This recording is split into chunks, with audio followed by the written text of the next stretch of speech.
আজকে আবু সাঈদের কথা মনে পড়ছে আমাদের, যে আবু সাঈদের ছবি বাংলাদেশের ব্রেকিং নিউজ দিচ্ছি আপনাদেরকে, এক এক করে সমস্ত ব্রেকিং নিউজ বাংলাদেশ থেকে যা যা পাওয়া যাচ্ছে সমস্তই আপনাদের সামনে। হাসিনাকে গ্রেফতার করে বাংলাদেশের হাতে তুলে দেওয়ার অনুরোধ।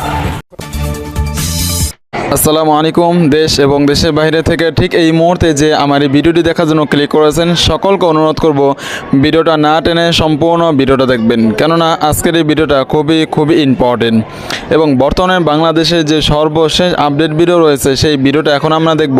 এবং বর্তমানে বাংলাদেশের রাজনৈতিক অবস্থান খুবই কঠোর থেকে কঠোর অবস্থায় চলে যাচ্ছে।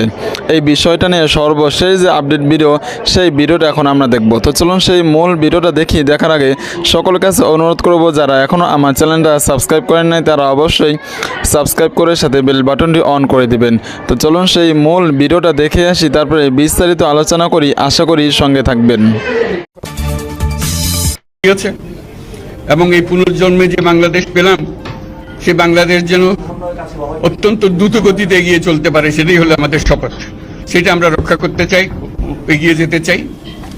আজকে আবু সাঈদের কথা মনে পড়ছে আমাদের, যে আবু সাঈদের ছবি বাংলাদেশের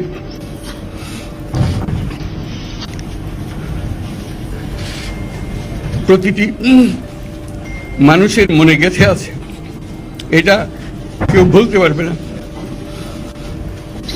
কি অবিশ্বাস্য একটা সাহসী যুবক,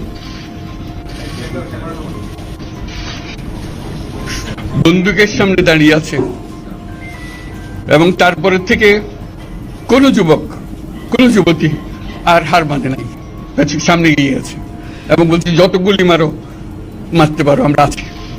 তো যার কারণে এটা সারা বাংলাদেশ জুড়ে এই আন্দোলন ছড়িয়ে গেছে এবং যার কারণে বাংলাদেশ এই দ্বিতীয়বার স্বাধীনতা অর্জন করলো। এই স্বাধীনতাটা আমাদেরকে রক্ষা করতেই হবে, শুধু রক্ষা করা নয়, এই স্বাধীনতার সুফল প্রতিটি মানুষের ঘরে পৌঁছাতে হবে, তা না হলে এই স্বাধীনতার কোনো দাম নেই।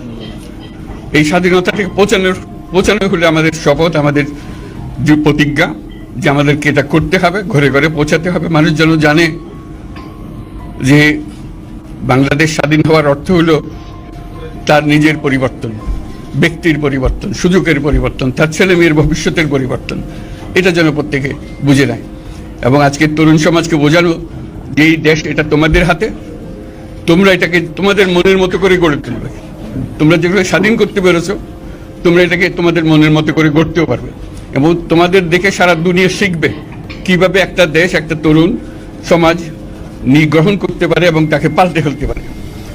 তাদেরকে আমি বারে বারে এমনি উপদেশ দিই যে পুরনোদেরকে বাদ দাও, তাদের এই পুরনো চিন্তা দিয়ে এটার মুক্তি আমাদের হবে না করি, সারা দুনিয়ার মধ্যে এটা হবে না। এটা শুধু বাংলাদেশের কথা না, সারা দুনিয়াকে জুড়ে কথা বলছি। তোমাদের মধ্যে যে শক্তি আছে, যে ক্রিয়েটিভিটি আছে, সৃজনশীলতা আছে, সেই সৃজনশীলতাকেও কাজে লাগাতে হবে। এটা শুধু বই খাতাতে লেখার জিনিস না, এটাকে প্রকাশ করার জিনিস, স্থাপন করার জিনিস, সেটা করা। এইটা আমরা এই আজকে আমাদের পুরো কাজটা হলো, দায়িত্বটা হলো তারা যেটা অর্জন করে নিয়ে এসছে, এখন তাদেরকে দিয়ে এটাকে করিয়ে দেওয়া, আমাদের সমস্ত কাঠামোগুলো পরিষ্কার করে দেওয়া। সরকার বলে একটা জিনিস আছে, কিন্তু মানুষের কোনো আস্থা নেই। মানুষ মনে করে সরকার একটা দমন পীড়নের একটা যন্ত্র, যেখানে সুযোগ পায় তার একটা কষ্ট দেওয়া, তার থেকে নিংড়ে দেওয়া, যে সকল স্তরে।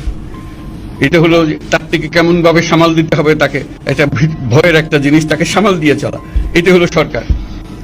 এটা সরকার হতে পারে না। সরকারকে দেখে মানুষের বুক ফুলে উঠবে যে আমাকে সাহায্য করবে, আমাকে রক্ষা করবে, আমার সরকার আমার জন্য দাঁড়াবে। সরকার তার জন্য দাঁড়ায় না কোনো সময়। যে সরকার হবে সেই সরকার মানুষকে রক্ষা করবে, মানুষের আস্থাভাজন হবে। কেউ জোর করে তাকে বলার ভালো আছে এটা না, সে নিজে নিজে বিশ্বাস করবে। সরকারি লোক দেখলে বলবে আমার লোক, আমাকে রক্ষা করার লোক। সেই আস্থাটা আমাদেরকে ফিরিয়ে আনতে হবে মানুষের মনে, তাহলে মানুষও যোগ দেবে এটাতে। মানুষ এখন পিছিয়ে থাকে যে কিসের মধ্যে আমাদেরকে ঢুকিয়ে দিচ্ছে। আমরা যেন জানতে পারি যে এইটা আমরা সবাই মিলে আমরা অগ্রসর হতে পারি। একটা বড়, সারা বাংলাদেশ একটা বড় পরিবার, এই পরিবার আমরা একসঙ্গে চলতে চাই এবং আমাদের মধ্যে দ্বিধা দ্বন্দ্ব যা কিছু থেকে সরিয়ে ফেলতে চাই। যারা বিপথে গেছে তাদেরকে পথে আনতে চাই, যাতে করে একসঙ্গে আমরা কাজ করতে পারি। এর মধ্যে আমরা শুনলাম, আসার পথে শুনে আসছি যে এখানে আইনশৃঙ্খলার ব্যাঘাত হচ্ছে, মানুষকে আক্রমণ করছে, ঘরবাড়ি জ্বালিয়ে দিচ্ছে, সম্পদ জ্বালিয়ে নষ্ট করছে, চুরি করছে, দিয়ে যাচ্ছে, অফিস আদালতে আক্রমণ করছে, সংখ্যালঘুদের উপর আক্রমণ। সমস্ত ব্রেকিং নিউজ বাংলাদেশ থেকে যা যা পাওয়া যাচ্ছে সমস্তই আপনাদের সামনে। হাসিনাকে গ্রেফতার করে বাংলাদেশের হাতে তুলে দেওয়ার অনুরোধ করছে কারা না, Bangladesh supreme court, bar association তাদের অনুরোধ, এবং একই সঙ্গে সূত্রে খবর যে ভারতের কাছে এমনই অনুরোধ বার অ্যাসোসিয়েশনের, অর্থাৎ হাসিনাকে গ্রেফতার করে বাংলাদেশের হাতে তুলে দেওয়ার অনুরোধ বাংলাদেশ সুপ্রিম কোর্ট বার অ্যাসোসিয়েশনের। আর সূত্রের যে খবর ভারতের কাছে এমনই অনুরোধ বার অ্যাসোসিয়েশনের। বাংলাদেশ সুপ্রিম কোর্ট বার অ্যাসোসিয়েশনের প্রেসিডেন্ট মেহবুব উদ্দিন তিনি ভারতের কাছে থেকে এরকমই অনুরোধ করেছিলেন বলে সূত্রের খবর। আর ভারতের সঙ্গে সুসম্পর্ক বজায় রাখার জন্য শেখ হাসিনাকে ফিরিয়ে দেওয়া উচিত বলে এমনটাই দাবি করেছেন তিনি, যেখানে হাসিনা সরকারের পতন, তারপরে তার দেশ ত্যাগ এবং তারপর থেকে আইন শৃঙ্খলার চরম অবনতি আমরা দেখেছি বাংলাদেশ থেকে, এবং তারপরে আমরা দেখলাম বঙ্গভঙ্গর তার বাড়ি তথা গণভবনে ভাঙচুরের ছবি, একের পর এক হাসিনা তার মূর্তি ভাঙা। কিন্তু ভারতের সঙ্গে যেভাবে হাসিনার সম্পর্ক বারবার তার ভারতে আসা এবং সমস্ত কিছু নিরিখে এবার বাংলাদেশের তরফ থেকে বলা হচ্ছে যে ভারতের সঙ্গে সুসম্পর্ক বজায় রাখার জন্যই শেখ হাসিনাকে ফিরিয়ে দেওয়া উচিত।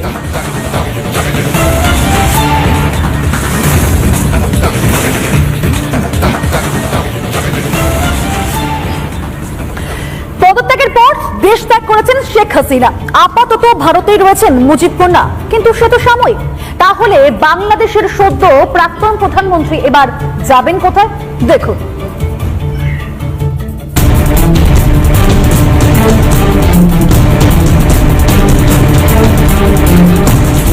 ৪৫ মিনিটে কুর্সি হারিয়েছেন শেখ হাসিনা। ৬ মাসেই পতন নির্বাচিত সরকারের। প্রথমে পদত্যাগ, তারপর দেশত্যাগ। বাংলাদেশেরও সদ্য প্রাক্তন প্রধানমন্ত্রী আপাতত ভারতে থাকলেও এরপর কোথায় যাবেন হাসিনা, যা নিয়ে জোর জল্পনা। হাসিনার জন্য ব্রিটেনের রাস্তা বন্ধ মার্কিন মুলুকের দরজাও। যেভাবে হাসিনাকে ক্ষমতা থেকে সরানো হয়েছে তা নিয়ে উঠছে হাজারো প্রশ্ন। আঙুল উঠছে আমেরিকার আর পাকিস্তানের দিকে। শেখ হাসিনার সঙ্গে মোটেই সম্পর্ক ভালো নয় মার্কিন যুক্তরাষ্ট্রের। সেক্ষেত্রে বাংলাদেশের পট পরিবর্তনে আমেরিকার গুপ্তচর সংস্থা সিআইএর ইন্ধন উড়িয়ে দেওয়া যাচ্ছে না। বাংলাদেশে অশান্তির পিছনে আমেরিকা ও পাকিস্তানের ইন্ধন যে রয়েছে এমন আশঙ্কা প্রকাশ করেছেন হাসিনা পুত্র। হ্যাঁ, আমার অবশ্যই মনে হয় আছে, তবে চায়না এর সাথে জড়িত না। চায়না কোনোদিন আমাদের ইন্টারনাল অ্যাফেয়ার্সে হাত দেয়নি, শুধুমাত্র পাকিস্তান আর মার্কিন যুক্তরাষ্ট্র দিয়েছে। গণতন্ত্র প্রতিষ্ঠার দাবিকে সামনে রেখে বহুবার আমেরিকার দাদাগিরি লক্ষ্য করা গেছে। বাংলাদেশে যে এমন কিছু হতে পারে ৩ মাস আগে আশঙ্কা প্রকাশ করেছিলেন শেখ হাসিনা। তিনি দাবি করেছিলেন সরকার ভেঙে দেওয়ার চক্রান্ত চলছে, তাদের বায়ুসেনা ঘাঁটি করতে দেওয়া হলে কোনো সমস্যা নেই, এমনও দাবি করেছিলেন শেখ হাসিনা। তাকে নাকি হুমকিও দেওয়া হচ্ছিল। আমেরিকার নাম প্রকাশ্যে না বললেও হাসিনার স্পষ্ট ইঙ্গিত ছিল ওয়াশিংটনের দিকেই। হাসিনার আশঙ্কাই সত্যি হয়ে গেল। স্বঘোষিত দাদার দাদাগিরি না মানার মাসুলি কি দিতে হলো শেখ হাসিনাকে? এই আবহে পশ্চিমী দুনিয়ার কাছে আশ্রয়ের আশা নেই বললেই চলে। সূত্রের খবর, বেলারুশ এবং রাশিয়ার সঙ্গে কথা চলছে এশিয়ার ওমান, কাতার, সংযুক্ত আরব আমিরশাহীর মতো দেশেও আশ্রয় পাওয়ার চেষ্টা করছেন হাসিনা। রিপাবলিক বাংলা। হাসিনার পদত্যাগের পর সেনার শাসন রয়েছে বাংলাদেশে। আজ শপথ নেবেন সেখানে মোহাম্মদ ইউনূস। দেশে ফিরে অন্তর্বর্তী সরকারের প্রধান হিসেবে শপথ নেবেন মোহাম্মদ। অন্তর্বর্তীকালীন সরকারের সদস্য যেখানে 15 জন, আমরা দেখেছি যে সেখানে ছাত্রদের দাবি দাবা এবং একই সঙ্গে পুরো পরিস্থিতি অনুযায়ী মোহাম্মদ ইউনূসেরই একজন নোবেলজয়ী অর্থনীতিবিদ, তার উপরে দায়িত্ব দেওয়ার কথা কিন্তু একেবারে সামনে চলে আসে। এবং সেই জায়গায় যেখানে সেনার শাসন চলছে বাংলাদেশে, সেখানে আজ সেই নতুন দায়িত্ব এবং সেই নতুন দায়িত্বে আজ শপথ নেবেন মোহাম্মদ ইউনূস। দেশে ফিরে অন্তর্বর্তী সরকারের। ভিডিওটা দেখার জন্য অনেক অনেক ধন্যবাদ। ভিডিও সম্পর্কে আপনার কি মতামত সেটা অবশ্যই কমেন্ট বক্সে কমেন্ট করে জানাবেন। এবং ভিডিও সম্পর্কে যদি আপনার মনে হয় ভিডিওটা শেয়ার করা দরকার তাহলে অবশ্যই ভিডিওটা শেয়ার করে দিবেন। আর অবশ্যই ভিডিওটা লাইক করে দিবেন। আপনি যদি আমার চ্যানেল নতুন হয়ে থাকেন তাহলে অবশ্যই চ্যানেলটা সাবস্ক্রাইব করে সাথে বেল বাটনটি অন করে দিবেন, যাতে করে প্রত্যেক মুহূর্তের আপডেট ভিডিও আপনাদের কাছে আমি পৌঁছাতে পারি। ভালো থাকবেন, সুস্থ থাকবেন। দেখা হবে কোনো নেক্সট ভিডিওতে। আল্লাহ হাফেজ। সো গাইস, ভিডিওটি ভালো লেগে থাকলে একটা লাইক করবেন, অবশ্যই কমেন্ট করে জানাবেন ভিডিওটি কেমন হয়েছে। আর হ্যাঁ, আপনি যদি আমার চ্যানেল নতুন হয়ে থাকেন তাহলে অবশ্যই নিচে দিয়ে সাবস্ক্রাইব করবেন। আর এই পাশে যে ভিডিওগুলো দেখতে পাচ্ছেন তো অবশ্যই দেখবেন এবং এনজয় করবেন। ভালো থাকবেন, সুস্থ থাকবেন এবং সবসময় আমাদের সাথে থাকবেন।